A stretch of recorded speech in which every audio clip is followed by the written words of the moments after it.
मेघनाचे लग्न एका सुशिक्षित कुटुंबात झाले होते. तिच्या सासूबाई शालिनी या शाळेत मुख्याध्यापिका होत्या, त्यामुळे त्यांचा स्वभाव फार कडक आणि शिस्तप्रिय होता. सासरे रघुनाथराव हे सरकारी अधिकारी होते आणि पती दिनेश हा सीए होता.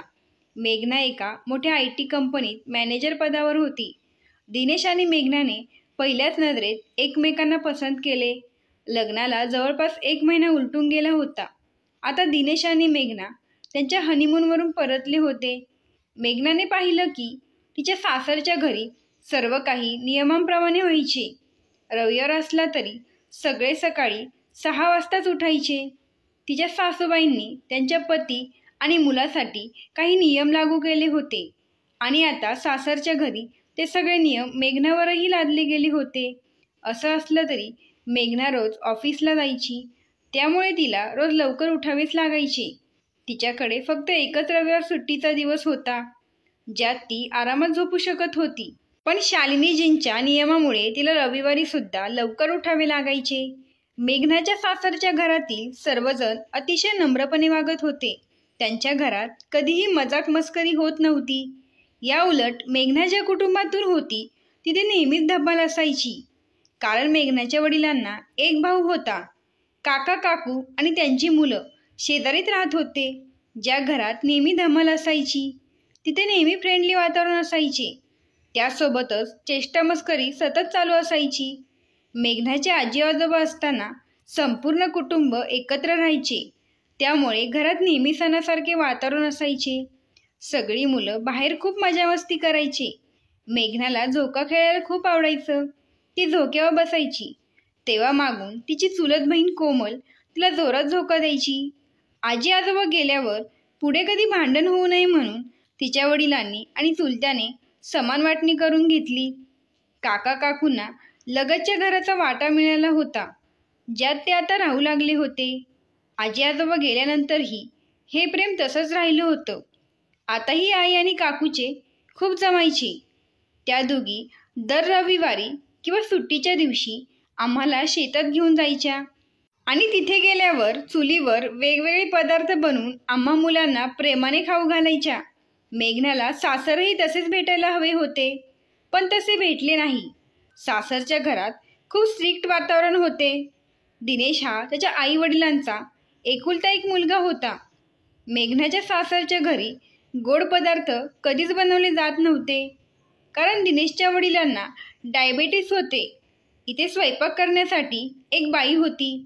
मेघनाच्या सासूबाई तिला आधीच सांगायच्या की जेवणासाठी काय बनवायचे आणि काय नाही. मेघना आपल्या सासूबाईंसमोर जास्त थांबत नव्हती, कारण शालिनीजी स्वभावाने अतिशय कणखर होत्या. त्यांनी कधीच घरात नॉनव्हेजचे पदार्थ बनवू दिले नाहीत. मेघनाच्या माहेरच्या घरी दर रविवारी चिकनचा बेत असायचा, पण इथे मात्र मेघनाला रोजही उकडलेले कडधान्य आणि पालेभाज्या खाण्याचा कंटाळा येऊ लागला होता. आज ती स्वयंपाक बनवणाऱ्या बाईला म्हणाली, मावशी, आज माझ्यासाठी जेवायला गाजर हलवा आणि मस्त चिकनची भाजी बनवा. मी चिकन फ्रीजमध्ये आणून ठेवले आहे. तिने दिनेशला विचारले, तेव्हा दिनेशच्या तर तोंडाला पाणी सुटले. तो मेघनाला म्हणाला, आईच्या भीतीने नेहमी बाहेरच खावे लागते, त्यात पण त्याला चव तर अजिबात नसती. आज तुझ्यामुळे माझी इच्छा पूर्ण होणार. रघुनाथरावांनी हे ऐकल्यावर ते म्हणाले, तुम्ही दोघे मला कसे विसरलात? मेघनाने त्या तिघांसाठी मावशींना स्वयंपाक बनवायला सांगितला. दिनेश आणि रघुनाथराव यांनाही शालिनीजींची खूप भीती वाटायची, त्यामुळे त्यांना इच्छा नसतानाही घरात शालिनीजींच्या म्हणण्याप्रमाणे बनवले जाणारे पदार्थ खावे लागायचे. त्यांना त्यांची पसंती सांगता येत नव्हती. जेवणाच्या टेबलवर सगळे एकत्र जेवायला बसले तेव्हा शालिनीजींनी चिकन आणि गाजराचा हलवा पाहिला आणि स्वयंपाक बनवणाऱ्या मावशींना विचारले, तुला हे सर्व पदार्थ बनवायला कोणी सांगितले? या घरात गोड आणि नॉनव्हेजचे पदार्थ बनत नाहीत, हे तुला माहीत नाही का?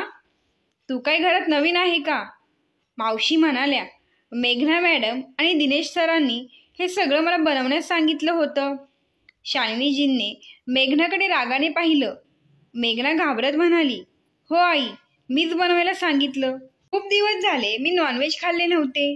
यावर तिच्या सासू तिला म्हणाल्या, मेघना, जर तुझी नॉनव्हेज खायची इच्छा झाली होती तर तू तुझ्या माहेरी जाऊन खायचे ना. तू तुझ्या सासऱ्यांना आणि नवऱ्याला का खाऊ घालतेस? तुला माहीत नाही का आम्ही असे अन्न खात नाही? मेघनाच्या चेहऱ्यावर भीती स्पष्ट दिसत होती. ती म्हणाली, आई, माझ्याकडून चूक झाली. मी इथून पुढे काळजी घेईन. रघुनाथराव आणि दिनेश पण घाबरून काहीच बोलले नाही आणि सगळे मिळून जेवू लागले. पण शालिनीजी जेवल्या नाही. त्या त्यांच्या रूममध्ये निघून गेल्या. जेवण झाल्यावर मेघना खोलीत आली आणि दिनेशला म्हणाली, दिनेश, आज तू तुम्हाला अजिबात साथ दिली नाहीस. आई इतके रागवेल हे मला माहीत असतं तर मी मावशींना असं जेवण बनवायला कधीच सांगितलं नसतं. दिनेश म्हणाला, मेघना, मी लहानपणापासून पाहिलं आहे की घरात फक्त माझ्या आईचेच चालते.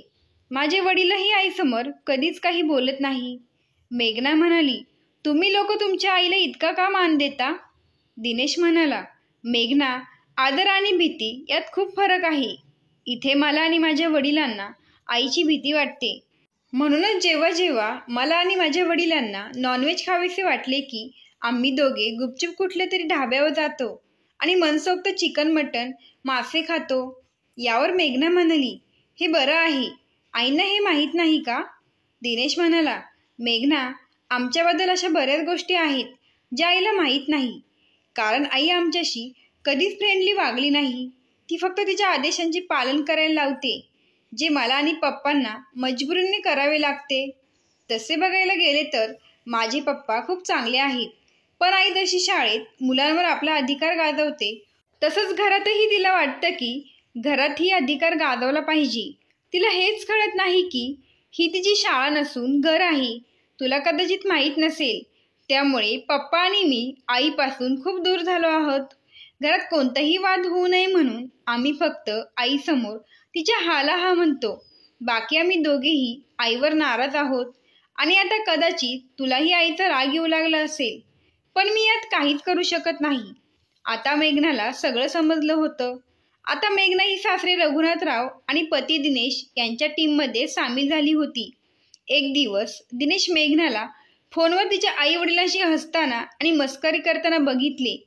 तेव्हा तो म्हणाला, मेघना, सावकाश, किती जोरात हसतेस. आईने बघितले तर ती तुला म्हणेल. काही शिस्त आहे की नाही? त्यामुळे मेघना घाबरून हळू आवाजात बोलू आणि हसू लागली. तिकडून तिच्या लहान भावाने विचारले, काय झालं दीदी, एवढे हळू का बोलतेस? मेघना म्हणायची की अरे भावड्या, इथे सगळे खूप सभ्य लोक आहेत. कोणीही मोठ्याने बोलत नाही किंवा मोठ्याने हसत नाही. आता त्यांना कोण सांगणार? आपण सुशिक्षित माणसंही आहोत. पण कुठून तरी हा शिष्टाचार मोकळेपणे बोलण्यात किंवा हसण्यात येतो. तेवढ्या शालिनीजीने मागून हाक मारली. तेव्हा मेघनाने लगेच कॉल डिस्कनेक्ट केला आणि म्हणाली, काय आई, आले, बोला ना. शालिनीजी म्हणाल्या, मेघना, आज माझी मैत्रीण सुष्मिताने आपल्याला रात्रीच्या जेवणासाठी आमंत्रित केले आहे. तू संध्याकाळी तयार हो. यावर मेघना म्हणाली, हो आई. संध्याकाळी सर्वजण तयार झाले आणि शालिनीजींच्या मैत्रिणीच्या घरी पोचले. सुष्मिता शर्मा यांचे घर खूप मोठे आणि सुंदर होते. सगळ्यांना घर दाखवून तिने सगळ्यांना घराच्या वरांड्यात आणलं, जिथे तिची 15 वर्षाची नात झोका खेळत होती. सगळे वरांड्यात थोडा वेळ बसले. तेव्हा मेघना पार्क मधल्या झुल्यात बसलेल्या सुष्मिताजींच्या नातीकडे गेली आणि तिच्यासोबत बोलू लागली. काही वेळाने शालिनीजींनी पाहिले की मेघना सुष्मिता यांच्या नातीसोबत जोमाने झोका खेळत होती. मग शालिनीजींनी आजूबाजूला कोणी पाहत आहे का नाही ते पाहिलं आणि मेघनाजवळ जाऊन म्हणाल्या, मेघना, तुला असं झोका खेळताना कोणी पाहण्याआधी लवकर तू या झोक्यावरून उठ. मेघनाचे मन तर उठण्याचे नव्हतेच, पण शालिनीजींचा रागवलेला चेहरा पाहून ती उठली. त्यानंतर सर्वांनी एकत्र जेवण केले आणि घरी परतले. घरी आल्यावर शालिनीजींनी मेघनाला विचारले, मेघना, तू अशी लहान मुलांसारखी झोका का खेळत होती? जर कोणी तुला पाहिले असते तर त्यांना काय वाटले असते? तुला अजिबात काही मॅनर्स नाही का? आज मेघनाला राग आला आणि ती म्हणाली, हो आई, मला काही मॅनर्स नाही. आई, सगळे मॅनर्स फक्त तुमच्यात आहेत. आई, मी सुशिक्षित आहे, पण तुमच्यासारखी जुन्या विचारसरणीची नाही.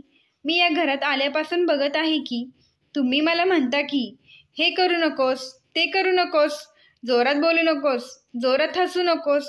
आई, मी एक आनंदी मुलगी आहे. माझ्याही काही इच्छा आहेत. मला हसून बोलायला आवडते. मलाही झोका खेळायला आवडतो. म्हणूनच धोका बघितल्यावर मी स्वतःला रोखू शकले नाही. मी एकत्र कुटुंबात वाढले आहे.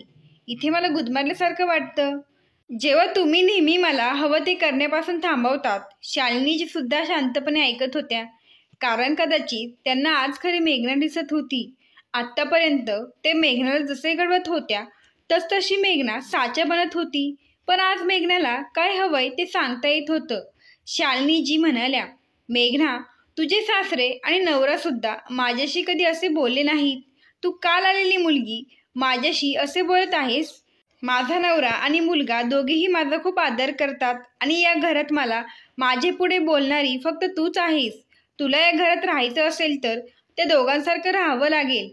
त्यासोबतच मी बनवलेल्या नियमांचे पालन करावे लागेल.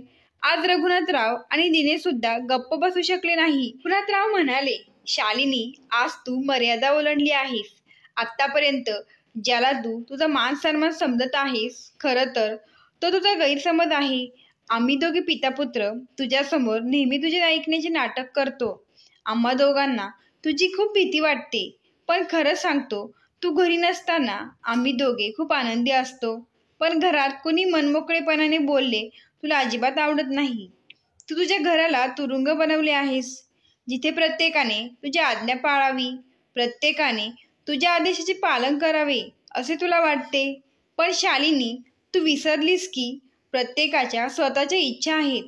तुझी सून घरी येऊन 2-3 महिनेच झाले आहेत, पण आज तिच्याही डोळ्यात तुझी भीती स्पष्ट दिसत आहे. दिनेश सुद्धा मागून म्हणाला, हो आई, बाबा आणि मी आमच्या सर्व इच्छा तुझ्या पाठीमागे पूर्ण करतो आणि आम्ही तुझ्यासमोर गप्प बसतो. पण आज मेघना जे काही बोलली ते अगदी खरे आहे. आम्ही दोघेही तुला कधीच उत्तर देऊ शकलो नाही. पण मेघना जशी आहे तिला तशीच राहू दे आई. आपला हक्क फक्त स्वतःवर आहे, इतरांवर नाही, हे तुला समजून घ्यायला हवं. आई, कदाचित तुला हे माहीत नसेल की माझ्या लहानपणी जेव्हा मी प्रत्येकाच्या आईला मुलांचे लाड करताना पाहायचो, पण तू माझे लाड कधीच केले नाही, कारण आईसारखे प्रेम मला तुझ्याकडून कधीच मिळू शकले नाही. तू नेहमी माझा रागराग करायची. तू मला माझे आवडते पदार्थ कधीच खायला दिले नाहीस. पण मग पप्पा पुढे आले आणि मला अशा प्रकारे सांभाळले की मी माझ्या पप्पांमध्ये मला आई दिसू लागली. आई, मला माहीत आहे इतक्या वर्षांनी हे सगळं तुला ऐकून खूप अस्वस्थ वाटेल, पण आता मेघनाची माझ्यासारखीच अवस्था होऊ नये असे मला वाटतं. आज आपल्या पती आणि मुलाच्या अशा गोष्टी ऐकून शालिनीजींना खूप असह्य वाटत होते. एवढ्या वर्षात त्यांनी सगळ्यांना आपल्या तालावर कसं नाचवता येईल हेच बघितले. त्या कधी कोणाच्या भावना समजून घेण्याचा प्रयत्न करत नव्हत्या.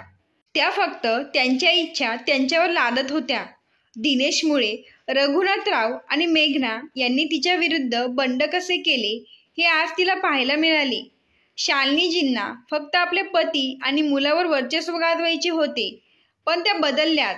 त्यांनी जर त्यांना प्रेम दिले असते तर आज त्यांना हा दिवस पाहावा लागला नसता. आज शालिनीजींना त्यांची चूक स्पष्टपणे दिसत होती. सर्वप्रथम त्यांनी आपल्या नवऱ्याची आणि मुलाची माफी मागितली आणि म्हणाल्या, मला माफ करा. इतकी वर्ष मी तुम्हा दोघांची होऊ शकले नाही. पण आज मेघनाने माझे डोळे उघडले. शालिनीजींनीही मेघनाची माफी मागितली आणि म्हणाल्या की मी खरंच विसरले होते की तुझ्याही काही इच्छा असतील. कदाचित मी जशी आहे तशीच तुला बनवण्याचा प्रयत्न करत होते. मेघनाचे सासरची घरही आता तिच्या रंगात रंगले आहे. इथेही आता सगळेजण हसतात आणि हसवतात व मोकळेपणाने जगतात. मेघनाने शालिनीजींना मोकळेपणाने जगणे म्हणजे काय हे शिकवले. मित्रांनो, हे जीवन खूप सुंदर आहे. ते मनमोकळेपणाने जगले पाहिजे आणि नियम कायद्याच्या बंधनात अडकून आपल्या इच्छांना मारू नये.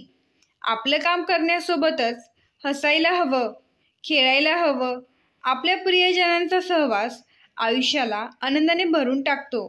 कुटुंबाचा खरा आनंद फक्त आपल्यासोबत असतो, म्हणून प्रत्येक क्षणाचा आनंद लुटायला हवा. आयुष्य आपल्याला कधी सोडून जाईल हे सांगता येत नाही. मित्रांनो, तुम्हाला ही कथा कशी वाटली हे आम्हाला कमेंटद्वारे नक्की कळवा. आवडल्यास लगेच सबस्क्राईब करा. धन्यवाद. आभारी आहोत.